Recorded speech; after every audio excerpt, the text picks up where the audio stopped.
Está começando um programa que consola, esclarece e educa. Está no ar. O que é o Espiritismo? Olá, sejam todos bem-vindos ao canal do Grupo Divulgar Doutrina Espírita. Eu sou André dos Anjos e esse é o programa O que é o Espiritismo? Programa que se propõe a esclarecer, a educar, onde juntos estudamos e aprendemos mais sobre a doutrina espírita. Trazendo para a nossa roda de conversa sempre temas às luzes das bases da doutrina. E para esse ano, 2023, nosso quarto ano no ar, a gente está visitando o conteúdo do ESD, Estudo Sistematizado da Doutrina Espírita, seguindo esses roteiros para a gente poder, junto, estudar, visitar esse conteúdo básico do Espiritismo. Como eu costumo dizer, que o ESD é o abecedário da doutrina espírita, onde a gente começa seguramente a estudar e aí não para mais. Quem acha que, terminei o ESD, parei de estudar, não. Você só começou. Foi a primeira, digamos, foi o primeiro livro que você fechou. E aí, o tema de hoje é fenômenos mediúnicos que antecederam a codificação. Hydesville e as mesas girantes. E é lógico, com muito carinho, a gente recebe nossos companheiros do Grupo Divulgar, para nos ajudar a trabalhar o tema de hoje. E aí, minha querida grande amiga Isabela Martins.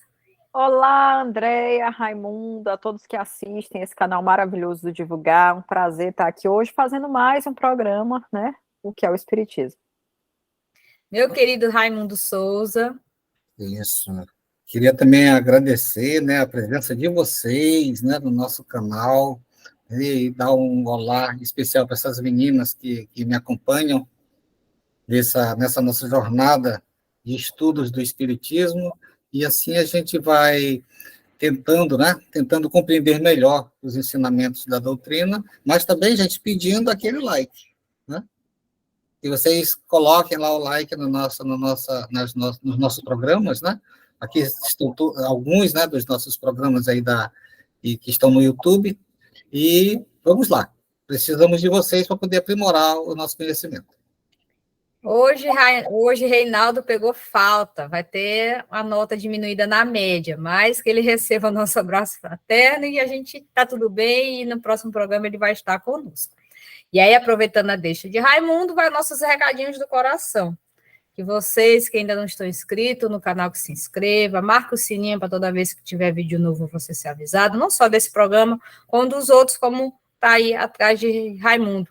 Toda segunda-feira é postado reflexões reformadoras com a Wanda Barros, ela faz a leitura e comentários de textos da revista Reformador. Na terça, estudando o livro dos médiuns com a Claudete Moura, segunda obra de Kardec, ela vem estudando desde o comecinho, segue lá, tudo organizadinho no playlist para você maratonar e aprender a estudar essa obra fundamental e importantíssima para o conhecimento científico da doutrina. Tem nosso programa também, e os programetes de Isabela, pequenos vídeos, onde ela faz de maneira rápida comentários sobre temas picantes que você queria saber com a visão da doutrina espírita, ela traz rapidinho para você. E também o programa Jesus por Emmanuel, que já trabalhamos 3 obras, Pão Nosso, Caminho, Verdade e Vida e Fonte Viva, e estamos já no forninho preparando a 4ª obra, com a colaboração de diversos trabalhadores espíritas, para a gente dar sequência nessas obras de Emmanuel, trabalhando o Evangelho de Jesus. E aí, tudo disponível para vocês, aqui no nosso canal, para que você possa assistir, compartilhar, nos ajudar a espalhar essa mensagem de amor. E segue também a gente nas redes sociais, porque é lá que a gente coloca os posts falando de quando os vídeos já estão disponíveis para vocês poderem assistir e espalhar essas flores no nosso caminho. E aí, vamos então ouvir um momento de reflexão para que a gente possa estudar hoje. Ouça agora, momento de reflexão.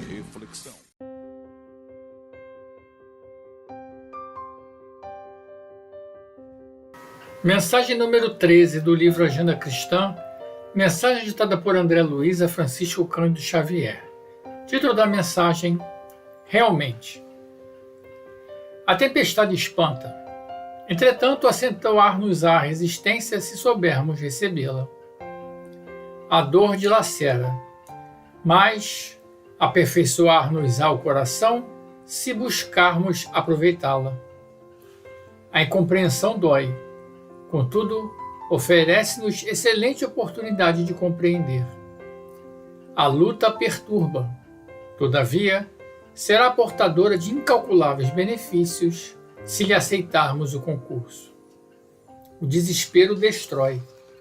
Diante dele, porém, encontramos ensejo de cultivar a serenidade. O ódio enegrece. No entanto, descortina bendito horizonte a revelação do amor. A aflição esmaga.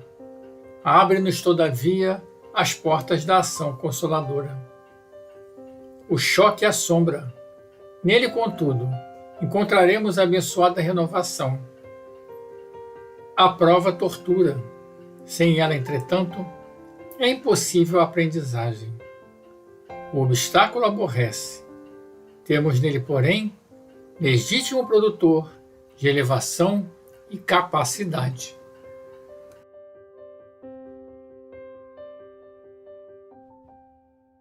Sempre é oportuno as mensagens do momento de reflexão, que aquece o nosso coração, desperta a nossa mente, para a gente poder agora estudar. Tati, solta a vinheta. A partir desse momento, você acompanha a nossa roda de conversa. O Espiritismo em Debate. Bem, meus queridos, como eu falei, o roteiro de hoje é fenômenos mediúnicos que antecederam a codificação. Hydesville e mesas girantes. Agora, por quê, né? Por que esses dois? Olha, comunicações, esse intercâmbio do mundo material com o mundo espiritual sempre existiu, desde que o mundo é mundo. Se a gente for ao longo da história da humanidade, desde a antiguidade, principalmente no Egito, e aí a gente vai vindo, na Bíblia está recheado de comunicação mediúnica.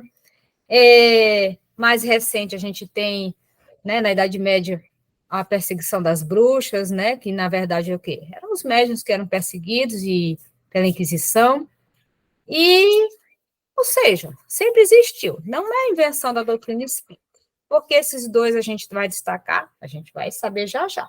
E aí, para começar, minha querida Isabela, nos narre o que foi esse fenômeno de Hydesville. Bom, Andréia, muito bom esse questionamento, essa introdução que tu fez, porque, inclusive, refletindo sobre essa tua fala, é importante, né, a gente tentar compreender por que dentre tantos fenômenos, a gente pode colocar esses como os mais marcantes, né, da doutrina espírita.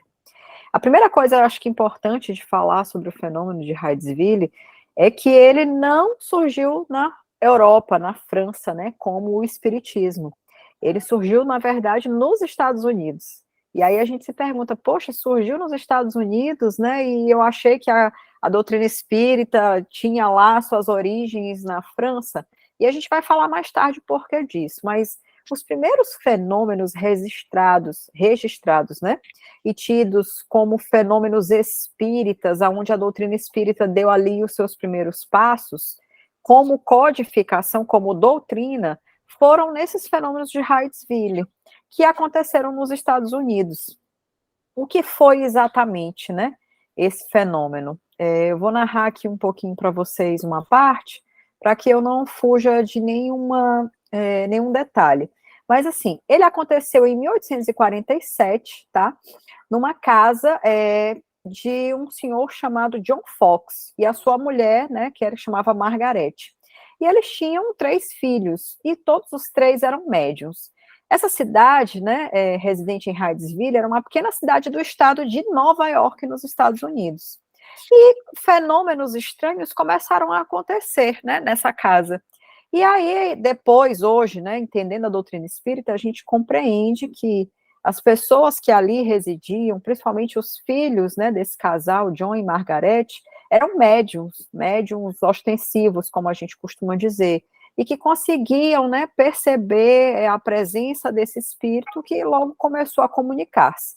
Como é que esses fenômenos, né, eles começaram a acontecer?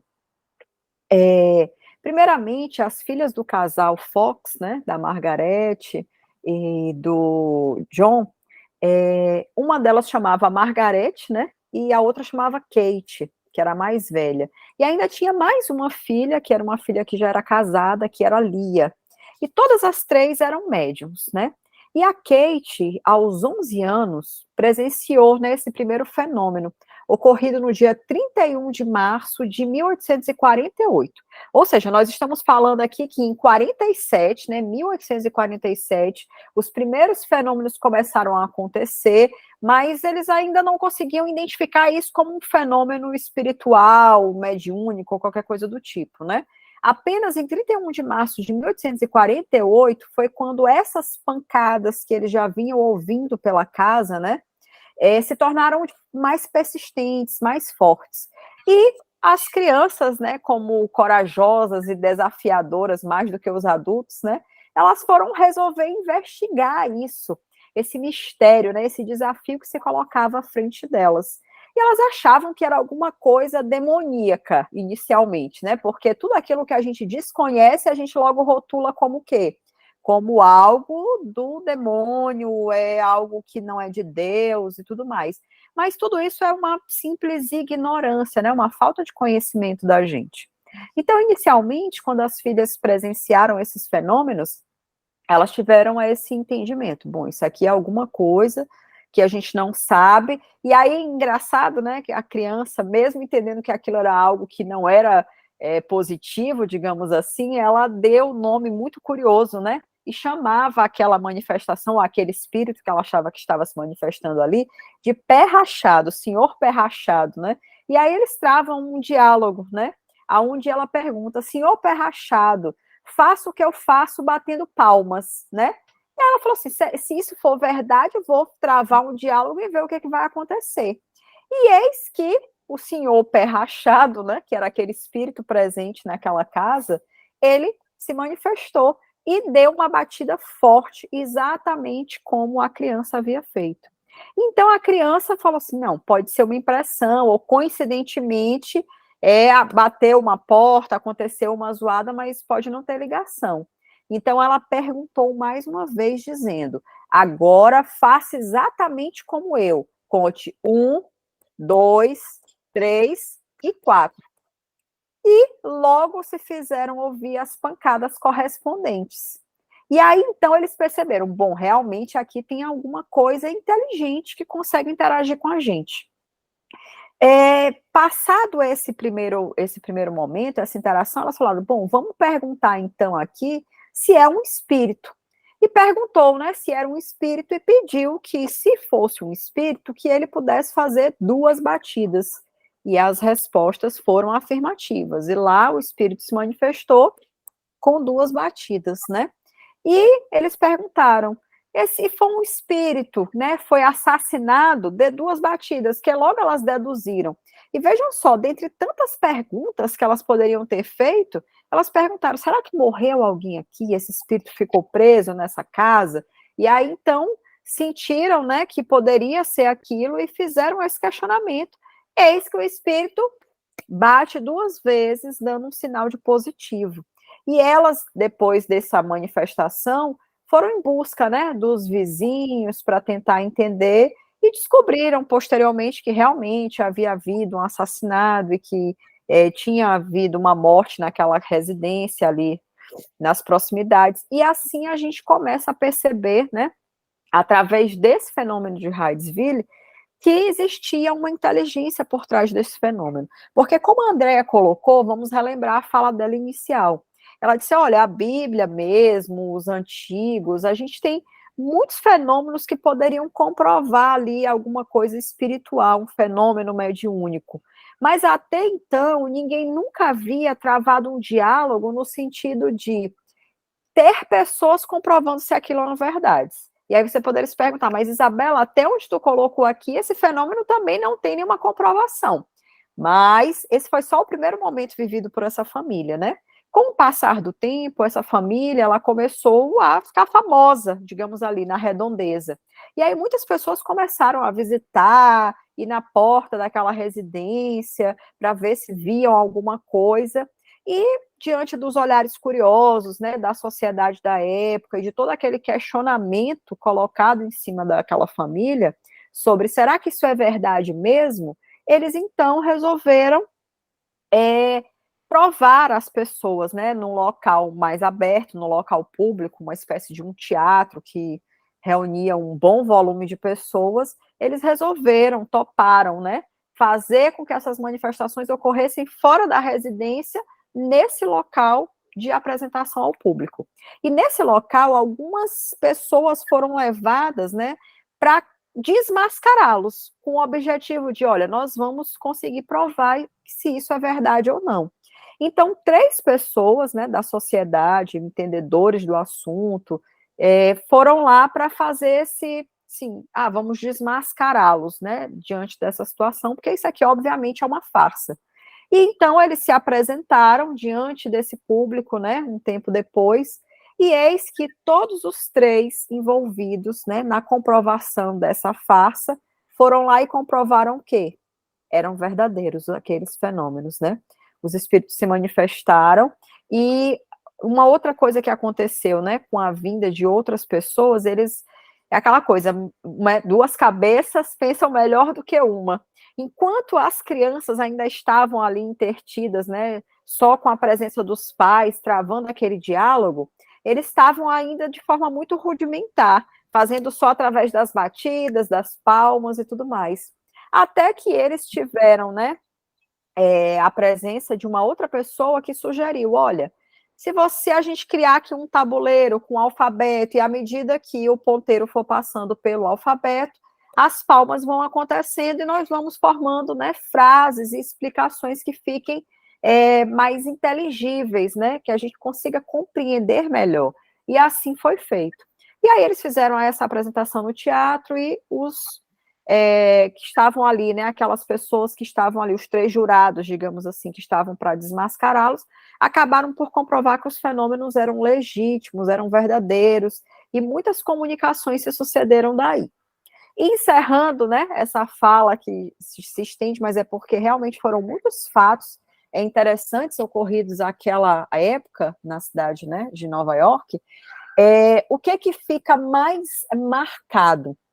Eu acho que o que mais me choca, não sei se os meus colegas vão concordar, mas é o desfecho dessa história. Por quê? Porque, olha só, uma família que não lucrou absolutamente nada com esses fenômenos, né? Abriu a porta da sua casa, abriu a porta das suas casas para que muitas pessoas pudessem ir lá e vivenciar aqueles fenômenos, presenciar aquilo. Depois toparam se expor num teatro, colocaram-se, né, nas mãos de certos juízes que iriam julgar se aqueles fenômenos eram realmente verdadeiros ou uma farsa. Mesmo depois de tudo isso e da comprovação que aqueles fenômenos eram reais e verdadeiros, o que aconteceu ao final de tudo?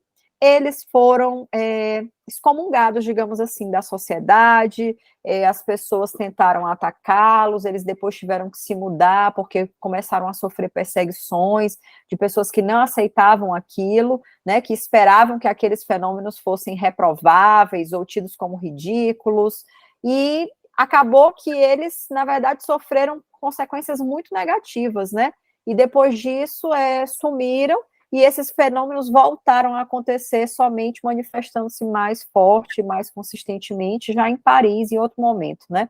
Mas é muito triste perceber que nós não nos curvamos diante da verdade, muitas das vezes, né? Quando nós a vemos diante dos nossos olhos, a gente prefere atacá-la e ter como um fenômeno reprovável do que aceitar aquilo ali e dizer, bom, isso aqui é real, então vamos investigar mais a fundo. Não, eu prefiro atacar e condenar aquelas pessoas envolvidas que não tinham nenhum único lucro com aquele fenômeno. Então, assim, a gente não tem o crivo, né? A gente já condena e julga e massacra as pessoas sem fazer uma investigação mais apurada. Então, isso é um fenômeno lamentável que aconteceu lá em 1847, 48, mas que até os dias de hoje a gente ainda vivencia muito isso. O interessante dessa história que a gente vê diferente das pretéritas é que foi um tipo de comunicação o quê? Física, né? Que foi de batida. Aos amigos que não sabem, a gente tem dois tipos, tem as manifestações físicas e as intelectuais. Por exemplo, intelectual, a psicografia, a psicofonia intelectual. E as físicas são essas manifestações físicas mesmo, o bater, o escrever, materializar. E aí, qual foi, então, que a gente percebe que isso daí era chamar atenção, né? E justamente para a época ter como provar, porque uma coisa ali batendo, como teve esses juízes, né? Se fosse uma mensagem, uma coisa assim, intelectual, psicografada e tal, ia ficar naquela, não ia ter como comprovar. Já diferente do material, que eles, bem, aqui nesse ambiente neutro que eles não tiveram acesso, continua, então, de fato, não é uma farsa. Então, teve-se como ter uma comprovação, mesmo que seja rudimentar, né? Mas a gente tem que se reportar à época. Outra coisa muito importante que eu pesquisando achei dela foi que, com esses fenômenos, né, em novembro de 1849, com essas primeiras demonstrações das irmãs Fox, resultou na formação do primeiro núcleo de estudantes do espiritualismo moderno. Então, ou seja, começou essa ideia de se estudar esse fenômeno, talvez a partir justamente dessa questão de se verificar, teve esses juízes, então, se é um fenômeno, então vamos estudar. Assim como teve esse desfecho trágico delas terem sido perseguidas, que não é nenhuma novidade, se ainda hoje é, ali naquela época, mas, contrapartida, surgiu esse núcleo de estudos, no caso ainda espiritualismo, porque não existia a questão, a espírita ainda não se existia. Então, o que se falava era espiritualismo, então, esse núcleo rudimentar de se estudar esses fenômenos. Então, já está aí um grande diferencial, porque dele ser importante, precedendo a codificação. Raimundo? Esses fenômenos de Heidelberg, eles chamaram bastante atenção, né? Bastante atenção, porque foi um assassinato que aconteceu naquela residência, né? Naquela residência. E depois de algum tempo, eles acharam os vestígios, né, desse assassinato. Né? Eles cavaram, né, na sala, onde o espírito disse que havia sido enterrado primeiro, né? Na sala eles acharam vestígios de cabelo, né? E tinha alguns ossos humanos ainda também nessa sala. E mais na frente, gente, em 1904, foi que realmente acharam a alçada na parede. Né? Acharam a alçada na parede. Parece que houve uma enchente no local, um acidente de alguma coisa que aconteceu lá, e a parede veio abaixo. Veio abaixo. E aí sim, se constatou que ali havia um cadáver, né, enterrado na parede, né, comprovando os acontecimentos, né, com as irmãs Fox, né, com as irmãs Fox. E assim a gente vê que a espiritualidade ela sempre nos deu notícias, né, ela sempre nos informou alguma coisa. Bem antes das irmãs Fox, a gente tem lá alguns acontecimentos, né, como Isabela falou, lá na Bíblia está cheio desses acontecimentos, mas tem umas coisas assim também que chamam a atenção, né? Por exemplo, Sócrates, né? Sócrates afirmava que os homens que viveram na Terra encontram-se após a morte e se reconhecem, né? Ele afirma que a alma, a causa da vida do corpo, é a causa da vida do corpo desde que o princípio animador o abandone e o corpo perece, né? E ele foi condenado à pena de morte, né, por causa dessas afirmações, né? Ele fala, né? Ele fala que existe um espírito animando o corpo, coisa que veio constatar depois com a doutrina espírita, não é isso?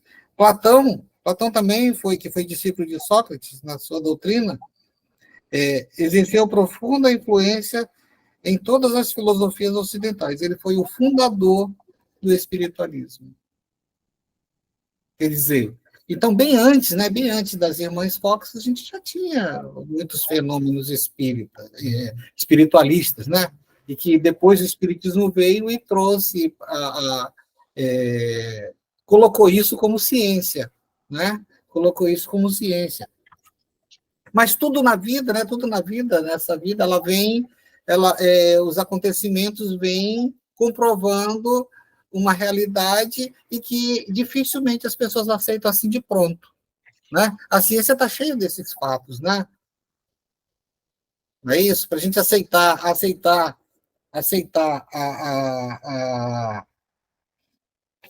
o novo é bastante complicado, porque o novo choca, né? O novo choca. Então, o, o Swedenborg, né? Que foi o mentor espiritual, né? Ele tinha visões de pequeno, desde pequeno, e foi orientado a usar a clarividência de Davis para o diagnóstico de doenças. Olha só, 1826 ele nasceu e ele viveu até 1910. Ele previu os acontecimentos de Heidelberg, né? E ele era um médium sensacional, porque ele via os problemas de doença nas pessoas. Ele diagnosticava as doenças nas pessoas, olhando. Né? É como se fosse um raio-x. Ele tinha uma visão como se fosse um raio-x. E detectava isso. Tá? Então, bem antes, né? Bem antes dos acontecimentos de Heidelberg, ele disse até o que ia acontecer naquela época, com riqueza de detalhe, né? Acertou. Né? Quer dizer, é premonição ou é informação? Né?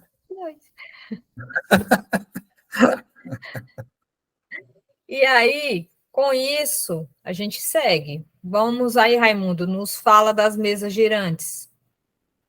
As mesas girantes, né? As mesas girantes, elas não se limitavam em levantar sobre um pé para responder perguntas, né? As mesas girantes faziam um malabarismo, né? Assim, se posicionando, né? Se mexendo. E Kardec era muito cético, né? Muito cético.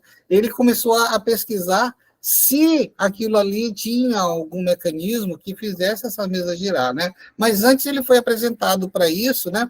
Porque virou moda lá na Europa, esse movimento das mesas girantes, que as pessoas traziam perguntas para essas mesas. E essas mesas, batendo o pé no chão, ou então se levantando, dando guinada, ela dava as suas respostas. Né? Mas as pessoas perguntavam coisas assim, da vida cotidiana deles. Né? Eles não estudavam, não buscavam estudar sobre as coisas. Né? Então, nos anos de 1853 a 1855, se constituíram os verdadeiros passatempos, sendo que a diversão era obrigatória em reuniões sociais, gente. O maior acontecimento do século, né? Foi o maior acontecimento do século, essas mesas se movimentando sem ninguém se dar importância de perguntar o porquê que elas se movimentavam. Eles queriam dar uma resposta. A Andréa vai casar quando? André vai casar com um homem bonito? Aí sacudia. Não. Marcelo não é bonito. Mas ela vai se apaixonar por ele, é a coisa da vida. Não tem explicação, né? Não tem explicação. Não é isso? E Isabela vai saber fazer comida? Aí Mesa batia. Não, né? Não. Quem vai fazer a comida? Coitado. Coitado. Então, era esse tipo de pergunta que se fazia com quem vai casar, se ia casar com uma pessoa que tinha posse, que era bonito, que não sei o quê, né? E as mesas respondiam. Mas ali, gente, existe a presença de espíritos. Porque a mesa não se movimentava porque ela queria, ou tivesse algum mecanismo. Isso foi constatado, que não havia nenhum mecanismo mexendo com as mesas. Então, um grupo de pessoas, passado esse tempo de novidade, começou a estudar o efeito das mesas girantes. E aí, né? E aí começaram a fazer perguntas mais importantes, com mais relevância, né? Perguntas relativas à ciência. E as mesas começaram a responder também. Então, pegaram e fizeram um mecanismo de que a mesa pudesse utilizar algum artifício para que ela pudesse responder, não mais se batendo. Né? Aí veio a ideia, né, pela espiritualidade, né, de que se usasse uma cesta, mas essa cesta, ela teria um lápis na ponta e várias pessoas colocariam as mãos em cima dessa cesta. E eles faziam as perguntas e as cestas respondiam as perguntas de acordo com o que as pessoas queriam saber. Mas como? Se várias pessoas estavam com a mão em cima da cesta, por que essa cesta ia para um lugar devido para responder a pergunta e não fazia aleatoriamente? Ou então era direcionada por uma só pessoa? Não, tinha várias pessoas com as mãos em cima da cesta. Então existia um princípio ali conduzindo a cesta para aquele local. Não é isso? Então começou-se a fazer esses estudos, né? Esses estudos, e convenceram um senhor chamado Hippolyte a participar desses estudos. E foi aí que a coisa se tornou mais científica, né? Mais científica, porque daí, do movimento dessas mesas girantes, os espíritos começaram a se comunicar diretamente com os médios, através dos médios, né? Principalmente com psicografia, onde os médios, a mão dos médios era direcionada para um objeto, um lápis, né? E uma folha de papel, e aí surgiu a psicografia, que nós conhecemos hoje, né? Os médios passaram a trabalhar sobre isso. Mas ainda, gente, o fenômeno que se apagou rapidamente na Europa, né? E outras partes do mundo, a princípio quase só a incredulidade, né? Achava que ainda tinha alguma coisa a ver com a eletricidade, com manipulação, certo? Porque isso não aconteceu só na França, aconteceu em toda a Europa. Esse fenômeno das mesas girantes aconteceu em toda a Europa. Mas só na França é que se providenciou, né, onde surgiu aquela pessoa que realmente foi estudar esse fenômeno, que foi o professor, né, professor Rivail, né? Rivail, né? Rivail, eu não lembro em português, né? Rivail. Mas muitos outros professores também se envolveram nesses estudos, né? E em 1852, professores da Universidade de Harvard publicaram um manifesto célebre para apoiar os seus testemunhos e a autenticidade dos movimentos de elevação das mesas. Olha, a Universidade de Harvard já era famosa naquela época, né? E os professores de Harvard constataram que aquilo ali era um movimento, né? Um movimento de algum fenômeno extracorpóreo estava fazendo. E não era um movimento movido pela eletricidade, não existe uma força motriz ali ligada à eletricidade para fazer tal coisa. E tais professores, né, depois de várias experiências praticadas com os mais escrupulosos cuidados, se viram obrigados a admitir que ali havia uma manifestação constante de uma força inteligente que parecia ser independente das pessoas vivas. Né? Mas, tem aquele mais, como a gente tem dificuldade para compreender o novo, existiu muita contestação, né, daquilo, né? Por exemplo, a ciência sofreu muito com essas novidades, com as novidades que ela ia descobrindo. E não foi diferente também com o espiritismo. Para você tornar aquilo verdade, você tinha que materializar, né? Porque a ciência, a gente estava... Lembra que a gente estava ali no século da razão, onde tudo precisava ser comprovado, né? Porque ali surgiu o materialismo. Lembra que a gente falou no programa passado? E esse materialismo forçava a gente a trazer, a mostrar cientificamente os acontecimentos para que pudesse dar credibilidade, para que as pessoas pudessem acreditar naquilo, né? Então veio o Kardec, né? Já o Kardec, com o seu método científico, e veio explicar os acontecimentos, né? Mas as mesas girantes, elas particularmente despertaram os acontecimentos para a organização do Espiritismo. Aí, nesses fenômenos das mesas girantes, o que nos chama a atenção aqui, que foi, como até narrado em alguns, a gente pesquisar, é narrado isso, de que foi uma invasão organizada, não foi só na França, não foi só numa casa, como no caso lá de Hydesville, foi na casa da família Fox. Não, era uma coisa espalhada na Europa, era a febre do momento, o TikTok da época era as mesas girantes, né? Festa boa era a mesa girante respondendo, e quando a gente fala mesa girante, gente, é mesa mesmo. A mesa, vamos reportar a época, mesa de madeira maciça, grandona, como a gente vê aí nos museus, as mesas se levantavam, pois é, pesada, ela se levantava, ela girava para um lado, girava para o outro, batia na parede, ou então o pé batia no chão. Então, era isso literalmente mesmo que acontecia. As mesas com as pancadas respondiam, ou pancada ou virando para um lado, era o que era condicionado. Né? Aquele grupo dissesse, a mesa tem pé, uma pancada assim, duas não. E era isso que acontecia. Até que aí a gente também vê a paciência da espiritualidade, né? Para ela se mostrar, ela fez primeiro isso. Aí essa comunicação rudimentar só de sim, não. Aí a gente disse que alguém teve a ideia, mas obviamente que foi inspiração de criar um método, né, de letras para poder formar as palavras, e essa mesa aí respondendo, e até aí aumentar essa comunicação. E aí, para poder ter umas frases, ainda assim ficava pouco, porque era cansativo, pensa.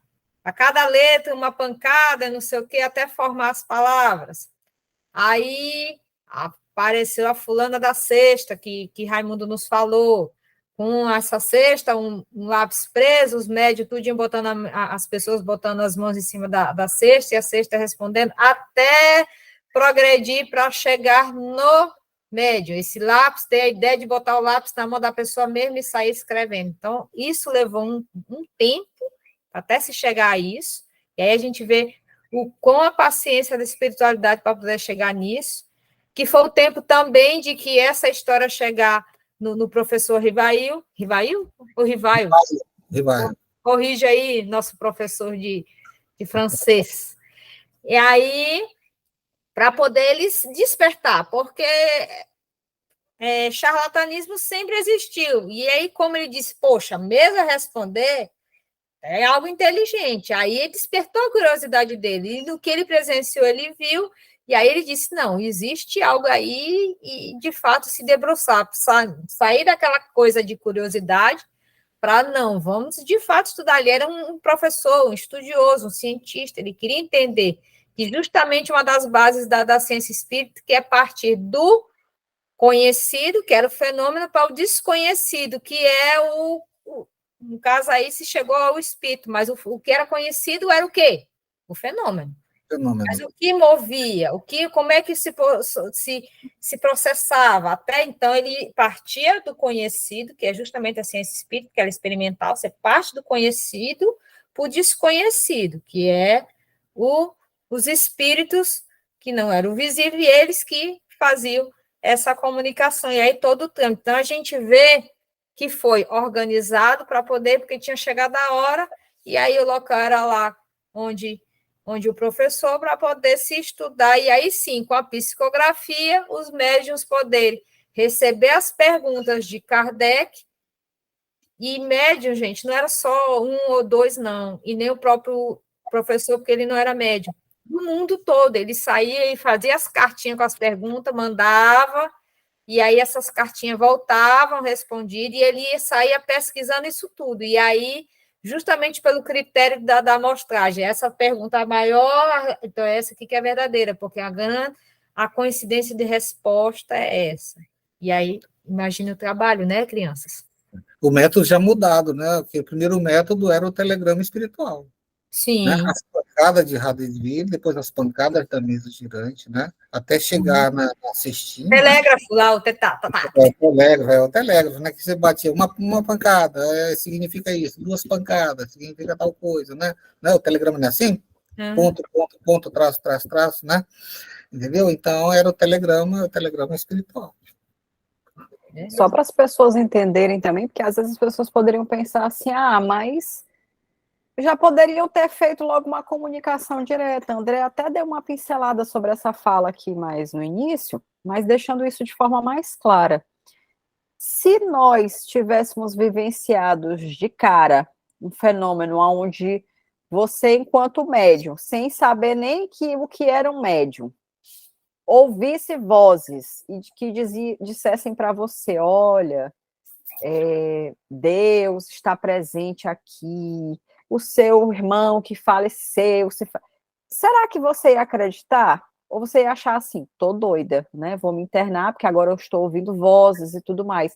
Então, foram necessários esses fenômenos para que a gente realmente pudesse compreender, dar tempo ao tempo de perceber que esses eram coisas, que essas eram coisas reais e que não eram loucuras e devaneios da cabeça de alguém, né?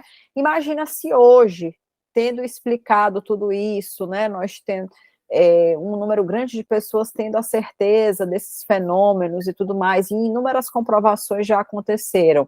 Ainda assim, hoje nós temos inúmeras pessoas que vão parar em manicômios e tudo mais, porque, na verdade, são médiuns em desequilíbrio. Imagina se esses fenômenos já começassem dessa forma, né? Outra coisa também que eu acho interessante de comentar é, fazendo a comparação com o fenômeno de Hadesville, você percebe, né, como, lá nós tivemos uma família com enfoque maior dentro dessa questão, né, dos fenômenos mediúnicos, e o que aconteceu como consequência. Então, tudo é um aprendizado, né? Então, a gente já entendeu que deixar isso na mão de uma única pessoa tem consequências, né, para ela, ainda que ela esteja com toda boa vontade. Então, quando esses fenômenos voltaram novamente, foi no momento em que a França estava vivendo ali uma série de avanços intelectuais, morais, onde havia todo um progresso ali na Europa, e naquele momento surgiram esses fenômenos já com uma outra conotação, por uma outra visão da sociedade e em vários pontos, porque assim, isso não recairia sobre um charlatão. Essa pessoa aqui é um charlatão, vamos condenar ela. Não, tantas pessoas vivenciaram aquilo que não dava para responsabilizar ou para condenar alguém. Você teria que condenar toda uma sociedade da época que, como o Raimundo e o André colocaram, vivenciavam isso de forma divertida. Isso era um passatempo para as pessoas, né? Era algo que era, assim, era um motivo de reunião. Vamos se reunir lá em casa hoje, fazer o fenômeno das mesas girantes, fulana vai, não sei quem, quer dizer, era um métier, assim, como o André colocou, fazendo um comparativo, era o TikTok da época, porque realmente era aquilo que estava no auge, né? Onde toda a sociedade participava e não havia uma condenação moral, né, para com os envolvidos, né? Então, é outra coisa também importante da gente frisar.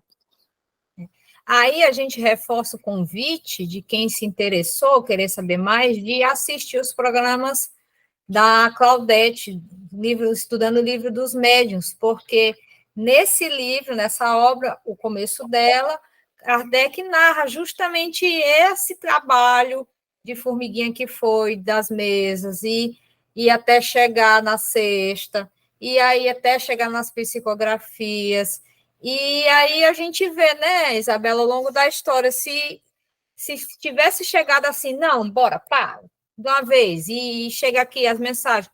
A gente tem quantos médiums, a gente que trabalha em reunião mediúnica, quantos espíritos chegam dizendo que, narrando que passaram, porque foram internados pelas suas famílias, porque eles ouviam vozes. Né? Eles ouviam vozes, tinham uns que viam, e eles foram internados e esquecidos nesses locais, porque o medo do desconhecido, né? É o que aconteceu com a família Fox, né? que eles foram praticamente expulsos. Então, a pessoa fica, poxa, eu estou com minha filha nessa condição, o que vai acontecer comigo? Né, com a gente, com a minha família e tal. Então, o que fazia com essas criaturas? Internavam nesses hospitais e elas morriam ali, com os maus tratos que tiveram, porque elas ouviam vozes ou porque elas viam os espíritos. Então, a gente vê que para poder chegar, né, na oportunidade da doutrina espírita e o professor poder se debruçar e trabalhar e estudar e aí codificar a doutrina, porque os espíritos mandar as mensagens, teve que começar justamente pelo que podia se provar, mesmo que fosse rudimentar, que era essa questão material, né?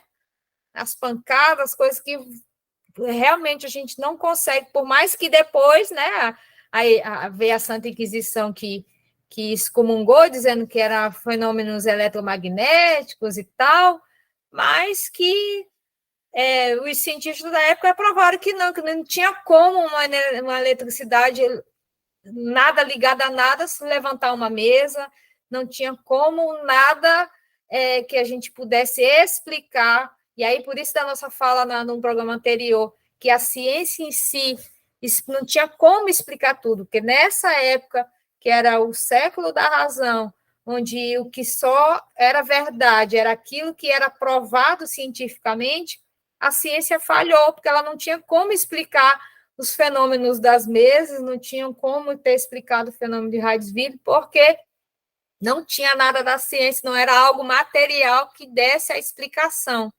E aí veio a oportunidade da doutrina espírita chegar para mostrar, provar, estudar o mundo espiritual e explicar que de fato existe esse intercâmbio e que aí sim a ciência unida com a doutrina espírita explicar os fenômenos produzidos pelos espíritos. Lá no Livro dos Espíritos, Andréia, na questão 19, está escrito: Deus deu a ciência para a nossa evolução, mas o homem só descobre o que por ela for permitido. Né? E na questão 20, ele diz assim: quando é preciso, Deus pode revelar aos homens o que a ciência ainda não revelou. Sim. Né? E aí mostra, né, que às vezes você está falando, né, que nem sempre a ciência vai estar à frente de uma revelação de Deus. Ainda mais aí a gente está reportando na época, né, com o que eles tinham disponível na época, não tinha como, porque eles foram para esse extremo, só o que é provado cientificamente é verdade, mas aí ainda era rudimentar, ainda não tinha esse avanço todo e não consegue explicar tudo ainda, né? Eu acho que com isso a gente conseguiu encerrar. Alguém mais quer comentar sobre esses fenômenos? Tranquilo. Tranquilo, né? E você? Ficou satisfeito? Está com alguma dúvida? Manda para a gente, que a gente corre atrás e traz para vocês e consegue esclarecer mais se ficou ainda alguma dúvida com relação a essa temática. Lembrando que, lógico, o estudo segue e aí a gente vai aprofundando mais a questão da mediunidade, a questão da codificação. Mas, por hora, a gente encerra, agradece minha querida amiga Isabela, por mais uma vez a gente estar aqui.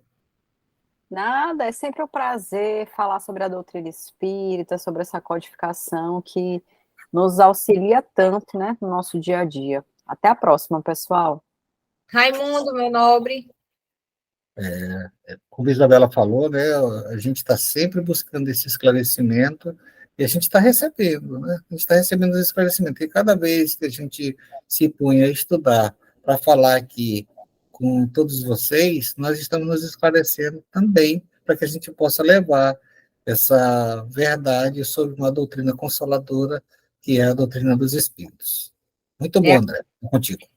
É aquela história, né? Para educar, precisa educar-se. E aí a gente, os grandes ganhadores dessa história somos nós, porque para poder a gente comentar aqui, a gente tem que voltar e estudar tudinho para a gente poder ser fiel ao que a gente está passando. Então, o maior beneficiário somos nós e a gente conta com vocês para nos ajudar nessa tarefa. Então, até um próximo programa, meus queridos. Paz e alegria a todos. Você ouviu o que é o Espiritismo?